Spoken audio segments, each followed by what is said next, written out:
नमस्कार दोस्तों, मैं राहुल आपका स्वागत करता हूं आपके अपने यूट्यूब चैनल कॉमर्स ग्रोथ पे। दोस्तों, आज हम बात करने वाले हैं मेमोरेंडम ऑफ एसोसिएशन के बारे में।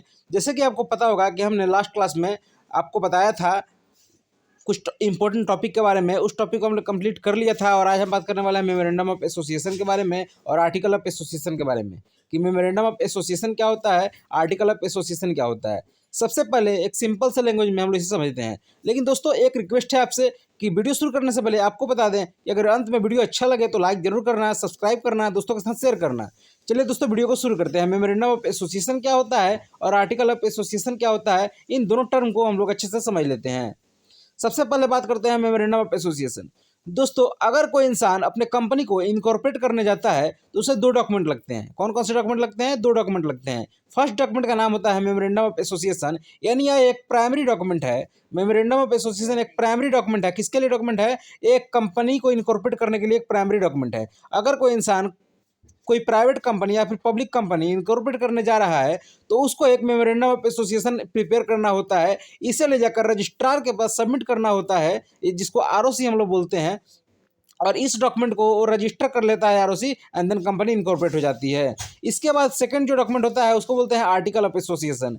ठीक है, आर्टिकल ऑफ एसोसिएशन भी एक सेकंड डॉक्यूमेंट है, सेकेंडरी डॉक्यूमेंट है किसी भी कंपनी का। वो डॉक्यूमेंट भी सबमिट करना होता है eight the time of incorporation of the company. दोस्तों, अभी हम बात कर लेते हैं मेमोरेंडम ऑफ एसोसिएशन के बारे में डिटेल में कि मेमोरेंडम ऑफ एसोसिएशन होता क्या है। It is the supreme public document, या क्या है? सुप्रीम पब्लिक डॉक्यूमेंट है which contain all those information that are required for the company. यह उन सभी इन्फॉर्मेशन को रिकॉर्ड करता है और रखता है जो कि कंपनी के लिए जरूरत होता है eight the time of incorporation, यानी इनकॉर्पोरेशन के समय में ये सभी इंफॉर्मेशन रखता है कंपनी के बारे में जो कि कंपनी को इनकॉर्पोरेशन के समय जरूरत होता है। It can also be said that company can not be incorporate without the memorandum of association, यानी हम कह सकते हैं कि जो कंपनी है वो बिना एमओए के इनकॉर्पोरेट ही नहीं हो सकती। यानी अगर कोई इंसान विदाउट एमओए बनाए हुए अगर कंपनी इनकॉर्पोरेट करने जा रहा है रजिस्ट्रार के पास, तो रजिस्ट्रार है वो सीधे सीधे डिनाई कर देगा कंपनी इनकॉर्पोरेट करने से। At the time of registration of the company it need to be register with the registrar of the company, यानी रजिस्ट्रेशन कंपनी के रजिस्ट्रेशन के समय यह जरूरी होता है कि जो एमओए है उसको रजिस्टर कराया जाए रजिस्ट्रार के संग। The MOA contain the object power scope of the company beyond which company not allowed to work. MOA में लिखा रहता है कि ऑब्जेक्ट क्या है कंपनी का, पावर क्या है कंपनी का, कंपनी किस स्कोप में काम कर सकती है और कंपनी इन सभी चीज़ों के बाहर काम नहीं कर सकती है, किस चीज़ के बियॉन्ड नहीं जा सकती है, सब चीज़ लिखा रहता है। हर चीज़ लिमिट प्रिस्क्राइब दिया रहता है। It limit the range of the activity of the company, ये जो कंपनी का एक्टिविटी है उसको लिमिट कर देता है, उसको रिस्ट्रिक्ट कर देता है। Hence the memorandum of association is called the charter of the company, यानी जो एमओए है उसको बोलते हैं चार्टर ऑफ द कंपनी। यह एक चार्टर ऑफ द कंपनी है। तो दोस्तों, आगे बढ़ते हैं। इसके बाद बात करते हैं हम content of memorandum of association कि एमओए का कंटेंट क्या होता है। दोस्तों, कंटेंट में यहाँ पर हमारे पास 6 क्लॉज आते हैं। कितने क्लॉज आते हैं? 6 क्लॉज आते हैं। जोर से बोलिएगा, कितने क्लॉज आते हैं? 6 क्लॉज आते हैं। पहला क्लॉज होता है नेम क्लॉज, दूसरा क्लॉज होता है सिचुएशनल क्लॉज, तीसरा क्लॉज होता है ऑब्जेक्ट क्लॉज, फोर्थ क्लॉज होता है liability clause and fifth clause होता है कैपिटल क्लॉज। सिक्स क्लॉज जो होता है वो होता है सब्सक्रिप्शन क्लॉज। ठीक है, इन सभी क्लॉज को हम एक एक करके समझ लेते हैं। फर्स्ट क्लॉज है नेम क्लॉज। नेम क्लॉज वो क्लॉज है जहां पर कंपनी का नाम लिखा रहता है और कंपनी के नाम के आगे अगर कंपनी लिमिटेड कंपनी है तो उसका नाम के आगे लिमिटेड लगा रहेगा, अगर कंपनी प्राइवेट कंपनी है तो उसका नाम के आगे प्राइवेट लगा रहेगा, यानी पीवीटी लिमिटेड लगा रहेगा। वही सिचुएशनल क्लॉज की बात करते हैं तो इसमें रजिस्टर फीस बताया जाता है। कंपनी का रजिस्टर फीस क्या है, कहाँ है, उसको बताया जाता है यहाँ पर कि कंपनी का रजिस्टर फीस क्या है, रजिस्टर फीस कहाँ है। वही बात करते हैं ऑब्जेक्ट क्लॉज, तो ये बहुत इंपॉर्टेंट क्लॉज होता है। आपको बता दें कि यहाँ पर जो कंटेंट होता है एमओए का वो कम से कम मान लीजिए अगर 100 पेज का है तो उसमें से 50 पेज जो होता है, 60 पेज जो होता है तो सिर्फ और सिर्फ ऑब्जेक्ट क्लॉज का ही होता है। ठीक है, तो ऑब्जेक्ट क्लॉज जो होता है हमारा सबसे बड़ा क्लॉज होता है। The object for which the company is propose to be incorporate and any matter consider necessary in furtherance thereof. इसमें जितने भी कंपनी के ऑब्जेक्ट होते हैं, कंपनी किस लाइन में काम करना चाहती है, कंपनी का क्या ऑब्जेक्टिव है, वो सब इसमें लिखा जाता है ऑब्जेक्ट क्लॉज में। फिर लायबिलिटी क्लॉज, कंपनी का क्या लायबिलिटी होता है, जैसे कि on the basis of liability company कितने प्रकार की होती है आपको पता होगा। लिमिटेड कंपनी होता है, लिमिटेड बाय शेयर्स होता है, लिमिटेड बाय गारंटी होता है। तो इन तीनों चीज़ों के बारे में लायबिलिटी क्लॉज में लिखा रहता है। फिर बात करते हैं कैपिटल क्लॉज। तो कैपिटल क्लॉज में क्या है, कैपिटल के बारे में लिखा रहेगा कि कंपनी के पास कितना कैपिटल है, क्या है। ठीक है, एक बार इसको पढ़ लेते हैं कैपिटल क्लॉज को।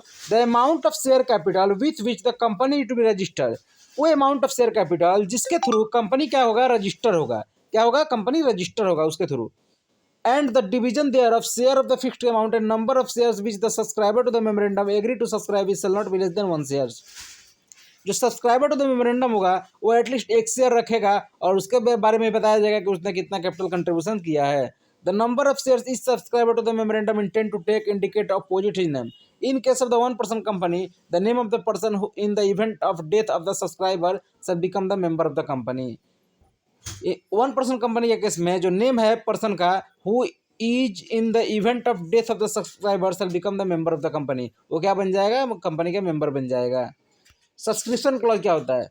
Subscription clause the memorandum has to be signed by each subscriber in the presence of at least one witness.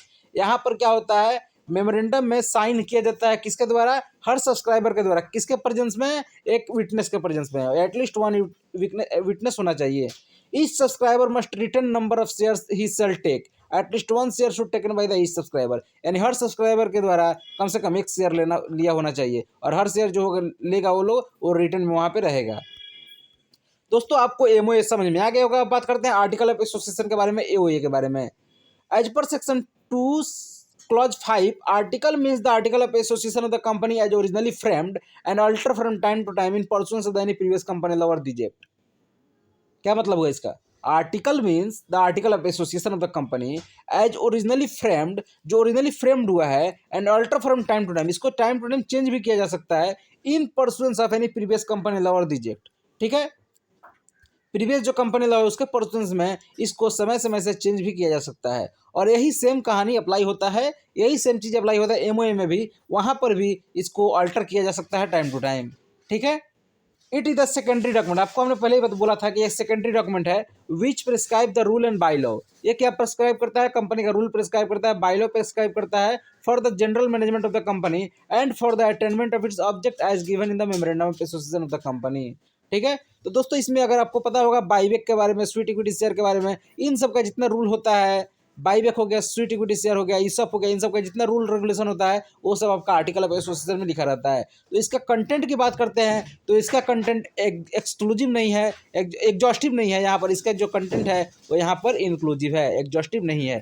ठीक है, तो इसका कंटेंट हम आपको दे नहीं पाएंगे क्योंकि इसका कंटेंट जो होता है इंक्लूसिव होता है। ठीक है, आप एक लिस्ट है पढ़ लीजिएगा उसको और आपका यहाँ पर आर्टिकल ऑफ एसोसिएशन कंप्लीट हो जाएगा। आपको सिंपल सा ध्यान रखना है कि आर्टिकल ऑफ एसोसिएशन में कंपनी के रूल्स एंड रेगुलेशन के बारे में बताया जाता है कि कंपनी ये काम कर सकती है, कंपनी ये काम नहीं कर सकती है। ठीक है, तो दोस्तों आपको article of association and memorandum of association अच्छे से समझ में आ गया होगा। अगर कुछ भी डाउट होता है तो कमेंट बॉक्स में हमें यहाँ पर लिख सकते हैं और हमें आप इंस्टाग्राम पे भी मैसेज कर सकते हैं। दोस्तों चलिए वीडियो को यहाँ पर अंत करते हैं। वीडियो अच्छा लगा तो चैनल को सब्सक्राइब कर दीजिएगा, वीडियो को लाइक कर दीजिएगा, शेयर कर दीजिएगा। दोस्तों चलिए वीडियो को यहाँ पर अंत करते हैं।